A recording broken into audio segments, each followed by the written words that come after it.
Hello, everyone. Dr. Stillman here with Clark Engelbert. We are here today to talk about secrets of magnesium supplementation.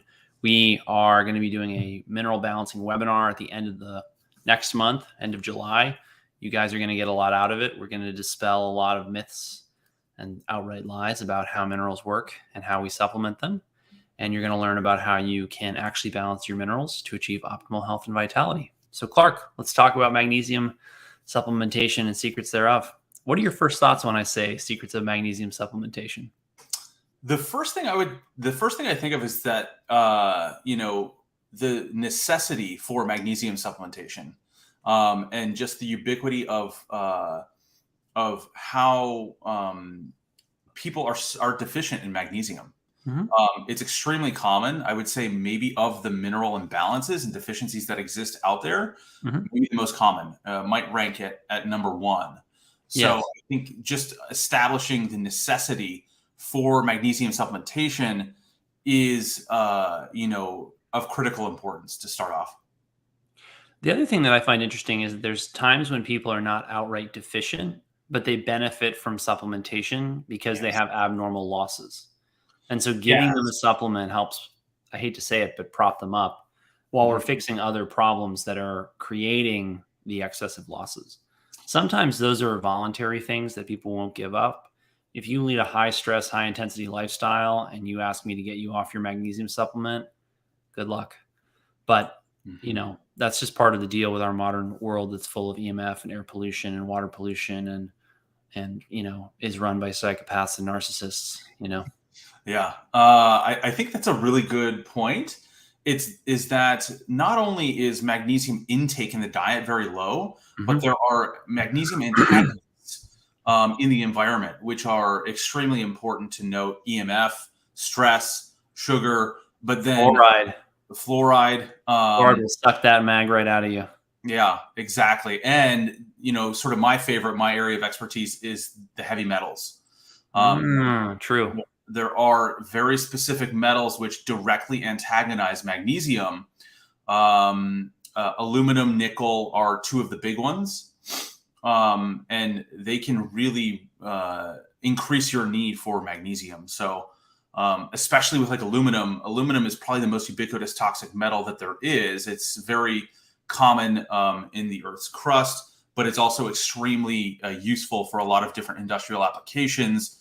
So that substitution that takes place between magnesium and aluminum, is one of the most, in terms of like that balance that we're always talking about with minerals and the way that the metals interact. I Yeah. would say magnesium deficiency and aluminum toxicity are the two most common mineral and metal imbalances that exist out there today in the modern world.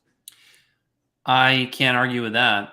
And I think what people need to know about magnesium and heavy metals is that so heavy metals, when they get into the body, create a lot of oxidative stress and they disrupt the mineral pathways. They basically replace your nutritive minerals with themselves, which is a little bit like putting, say, a spare tire that's from another car on your car. Let's say like taking the spare tire from a Prius and trying to put it on your Ford F-150. Right. Not a good fit. That's the way to put it. Yes, exactly. That's what it does in the body, is that when the metals substitute for the minerals, and you can kind of think of this substitution process almost like it's an adaptive mechanism to keep you alive in the short term. Right. Right? It will keep you going. Like if you put that tire on that's, for a Prius on the F-150, it might get you 20 miles or 30 miles. Yeah. But before too long, you're going to be like rolling off the road again because that tire is not going to last very long. That's exactly how it works with the metals and that substitution process that takes place. Not only are the metals gaining access to cellular compartments through the mineral channels and transporters, when they get in there, they're substituting on those enzymes, and they do so at a much lower efficiency. So they keep you alive, they keep you going in the short term, but ultimately it leads to massive dysfunction. Can we actually say that we know that they do allow for enzyme function? Yes. So you can think of this like metals can become conditionally essential under those conditions where there But I mean, are. this is not just like HTMA lore. This is true This is in the literature. It is. Okay. Buried. It's yes, it's not just HTMA lore, but it's kind of buried in the literature in some of these like textbooks that I have back here. Good. Just making sure. Yeah. Especially for the skeptics out there who be like, what are these two guys talking about? Metals acting like minerals? That sounds like some kind of hoodoo nonsense that would totally get promulgated in the integrative and natural like medical space before anyone caught on to the fact that no one actually had any citations for it. Right. Exactly. But the other thing I was going to say about magnesium is that because it's necessary for the production of energy within the cell, it's critical for hydrogen bonding networks in the cell. And if you look at how cellular bioenergetics work, a la Gilbert Ling, a la Gerald Pollack, you know that the exclusion zone water is critical for the cellular battery, and that's critical for detox. So forget about your sauna. Well, don't forget about your sauna. That's exactly what you need for detox. But forget about like your coffee enemas and your bentonite clays and all this other fancy stuff that people want to go hog wild with when it comes to detox. But you need to put the minerals that are right in, like magnesium. You need to get that water structured with the right frequencies of light, like red and infrared light. That's one reason why I'm a huge fan of sauna. That's one reason why I'm a fan of these new LifeWave patches that I'm using. They're phototherapy patches that you can put on your skin, and you can find more about those in the link in my bio. And that's what we have to get people the right light in order to get rid of these heavy metals, as well as the right minerals like magnesium to help drive them out. Yes. And what you're talking about in terms of like detoxification pathways being activated by minerals, that's almost, a lot of what I talk about. Like magnesium is very important for those detox pathways. Iron is very important for all of those detox pathways. But also, if you look at like superoxide, you rarely have to supplement iron, which is remarkable. And if people want to learn more about that, it's in my book, Dying to Be Free. Also, yeah, iron is definitely complicated. It's more about balancing iron than necessarily. In fact, I would say I recommend blood donation more than iron supplementation by far. Yeah, it tends to be the case that iron toxicity is a bigger problem than iron deficiency. Which is massively in the blind spot of the vast majority of clinicians who have absolutely no earthly idea how iron works. Yeah, and actually copper too. So yeah, you're right about that. Not their fault. They just get lied to by the idiots in charge. Right. But all of those detoxification like enzymes or your antioxidant enzymes, like superoxide dismutase, catalase, glutathione, those are all run by your minerals. So magnesium, very important, but all of those other antioxidant enzymes completely run by those minerals. So like first we want to do that. We want to shore up mineral imbalances. That really activates your own detoxification system to work in a much more efficient manner. Not to mention, when you balance your minerals, you in essence are balancing your hormones. And hormones play a very significant role in detoxification. Like thyroid and adrenal hormones are sending signals to the liver to activate detoxifying enzymes and metal binding proteins. I don't think I knew that. Thyroid hormone actually sends signals to the liver to activate ceruloplasmin. How about that? Yeah. How about that? You know what I learned the other day? I learned that the LifeWave patches, they trigger production endogenously of GHK copper peptide. So they trigger production of a peptide that's necessary for wound healing and stem cell activation that binds avidly to copper. And I thought, and I put this in my most recent Substack blog post that came out today. It makes sense to me that we would make people who are copper toxic better by giving them these patches that bind the copper and put it to use instead of allowing it to run around and destroy things, which is what it does when it's not bound. But I feel like we've gotten way off the topic of magnesium supplementation, and it wasn't my intention to just suck people in with the great title. But the secrets of magnesium supplementation, we have to give out some secrets, Clark. And I would say the number one secret I have for people is that you cannot just dump magnesium into the system. That is a recipe for missing a lot of important things, right? This would be like taking your car to the shop and replacing the oil regularly and never asking questions about the serpentine belt and the spark plugs and the water pump and all the other things in the car that honestly I don't even know anything about because I know nothing about cars, although I use a lot of car analogies. And so the first secret is honestly, don't check this alone. Check it with a bunch of other things. That's one reason why we're doing the HTMA webinar. It's why when I want data on minerals, the first thing I want, or at least the second thing I want, is an HTMA. Sometimes it's not in the patient's budget, or we have other things we have to do first, but it's a critical piece of information because it gives me all this data on other things. And so many people are trying to fix magnesium problems that are related to low selenium or low chromium or low copper or low zinc or low manganese. And those are the other things that all work with magnesium in order to get the job done. So that's my first secret of magnesium supplementation. Clark, what's yours? Yes, that would be, I was kind of going, great minds think alike, Dr. Stillman. This is the reason we're doing a webinar and a course together. This is why. Magnesium has interactions with all of the other elements. And so when we do it. Hang on a minute, Clark. All of the elements have interactions with all the other elements. True. Yeah. But we're focusing on magnesium right now. But these ones are really important. These ones are the most important that you could ever. This is the most important information ever given. Conceited, but honestly, it's kind of true. Kind of.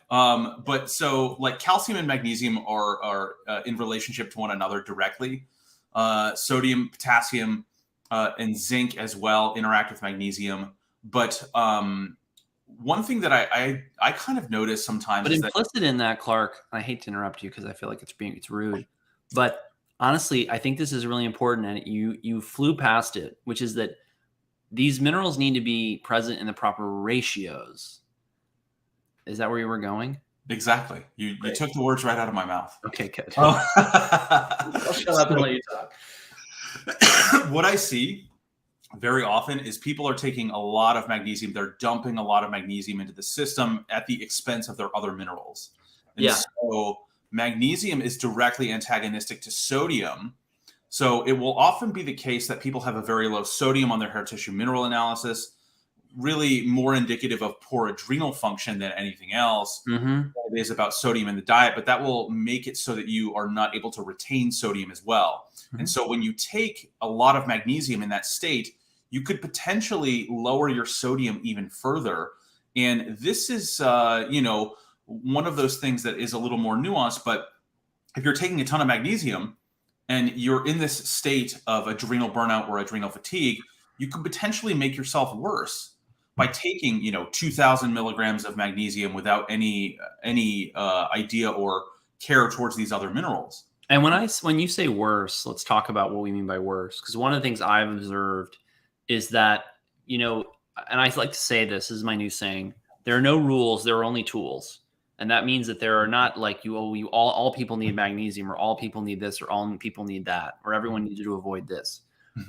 There's exceptions to all these rules. There's just tools. So magnesium is a tool.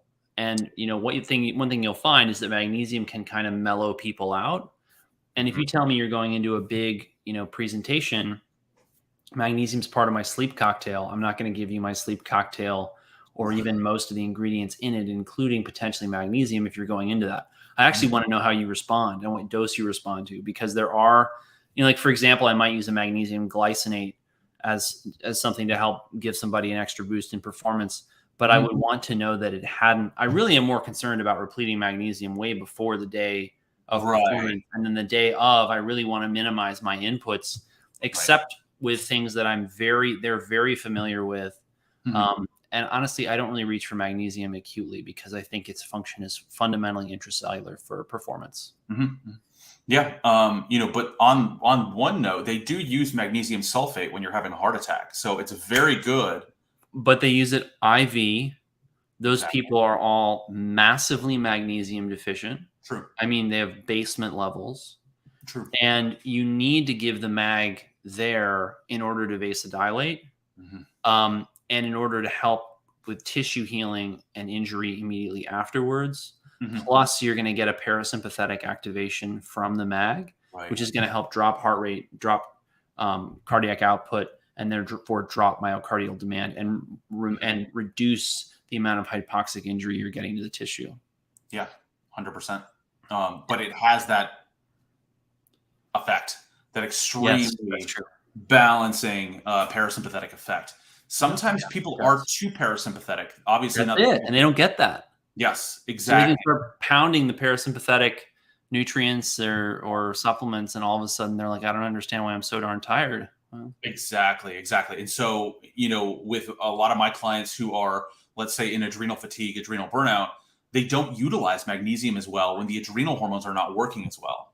So part of the strategy is it's not to necessarily avoid magnesium supplementation in that particular instance, but we do a lot of things to resuscitate adrenal function at the same time. Resuscitate adrenal function. I'm envisioning Clark doing CPR on the adrenal glands. Come on, wake up, please. So we're doing things at the same time to address low or hypoadrenal function, right, while we're giving magnesium supplementation, while magnesium is balanced with calcium and other nutrients as well. And so this balancing act that we're going through has this effect of triggering detoxification of the metals that will improve magnesium status as well, sort of in its own way. Elimination, especially of aluminum and nickel.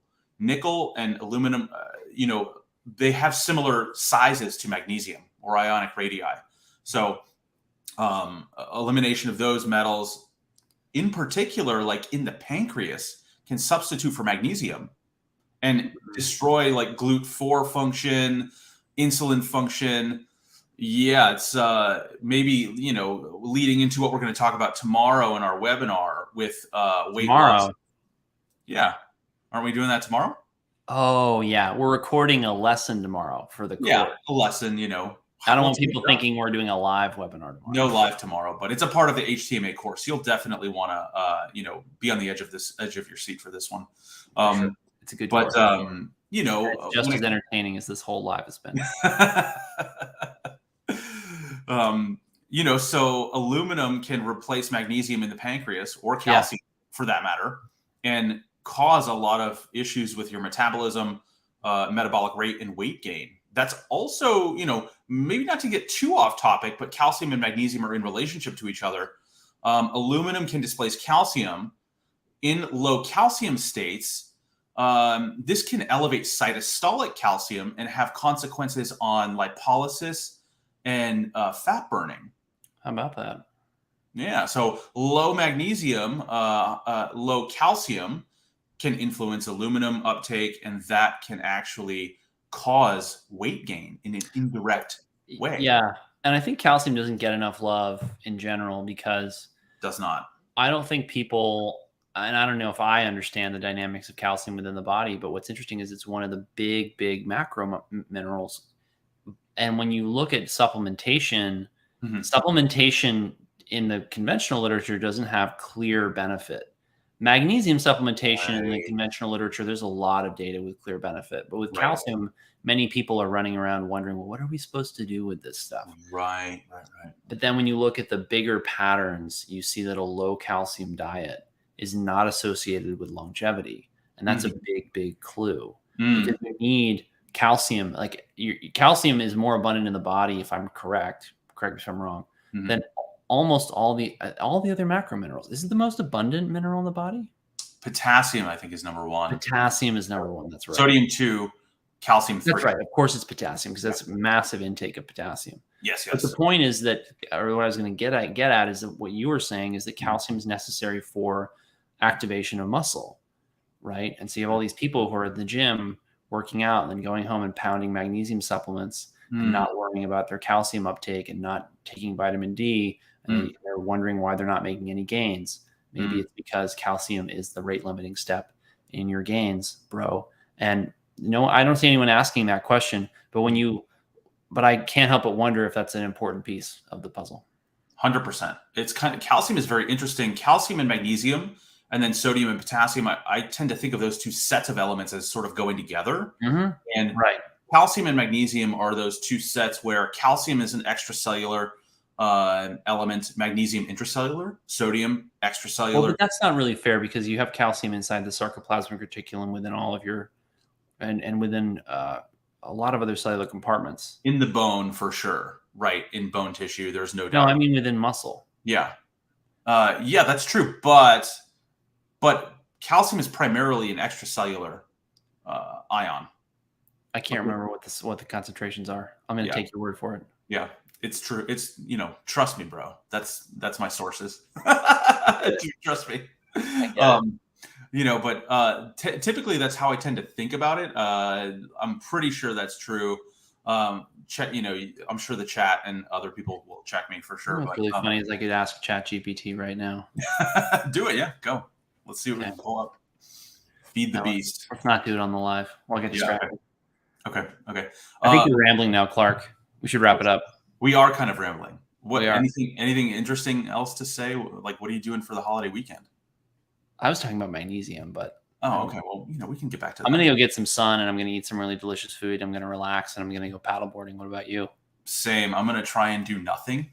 Excellent. And that's minerals. Exactly. The rest is critical for keeping the minerals in. I'm not kidding. And if I didn't mention this before, that's one of the secrets to actually succeeding with magnesium supplementation is not being too stressed out. Because if you're a stress monster, as Jim Laird likes to call them, you are going to have very, very low magnesium levels chronically, and you're going to wonder why you are the leaky bucket of magnesium supplementation. And it won't matter what type of mag you take. And on that note, we probably ought to talk a little bit about types of mag. And today we did a live on this live on this with Jim. And basically what I said is that there's a lot of attention paid to the type of magnesium as which one's best. And there's some people who think that it goes to different tissues based on what amino acids it's complex to. I've never seen that literature, and I've looked for it. Although not particularly. You couldn't find it either? Couldn't find it either. How about that? Tissue-specific magnesium. It doesn't. Well, the key thing, right, is it in the stomach, it gets cleaved off by the stomach acid, and now you have mag and you have the amino acid. So how do you know that they're going to go to the same place? Exactly. Right. And that's the other thing I mentioned today is that you've got to have adequate stomach acid if you're going to absorb any of these minerals. Yes. And people miss that. So, taking PPIs, taking H2 blockers, taking antacids, and drinking a lot of highly, highly neutralizing foods, like, for example, dairy, can really wreck your ability to digest your food. One of my favorite topics on this is why stomach acid is good for you, which is somewhere up on that shelf by Jonathan Wright, and is what I give all my people who've got gastroesophageal reflux disease. Interesting. I didn't know that about dairy. Oh my gosh. Dairy is so powerful because it's got tons of protein and tons of calcium. And that's one reason why, you rarely see gastric acid insufficiency in children and small animals, right? And the reason is that they're so young, they have this vitality, and that vitality drives that stomach acid production. Right. And that stomach acid production then creates enough acid for them to break down practically anything they eat. That's why, you can give, little kids like shoe leather and they just they just digest it. Right. And older people are like, I can't eat that steak. It'll make me feel heavy. You know what I mean? That's this sort of ineffable, like the traditional Chinese medicine doctors would call it qi. And that's a very important concept because it is helpful clinically in helping you guide your patients. But dairy will absolutely wreck. It's not that it will wreck it, it's that it will overwhelm stomach acid production in some people. And that's purely anecdotal expert opinion, but it does pan out in clinical practice. It's part of why so many people feel better on a dairy-free diet. That and all the additives and sweets and sugars and stuff like that they can no longer eat when they go dairy-free. Interesting. Yeah. Good to know. You always learn something on these lives with Dr. Stillman. Likewise. You taught me something earlier. I can't remember what it is now. All right, everyone, come to our HTMA webinar at the end of next month. It's going to be a blast, just like this live was. Don't forget to like, share, comment, subscribe, all those good things. We appreciate your sharing us. Fight the algorithm. It's trying to make you dumb and stupid and sick, and we're trying to make you healthy and strong and vibrant. Take care, everyone. Use that as the cover photo. Right.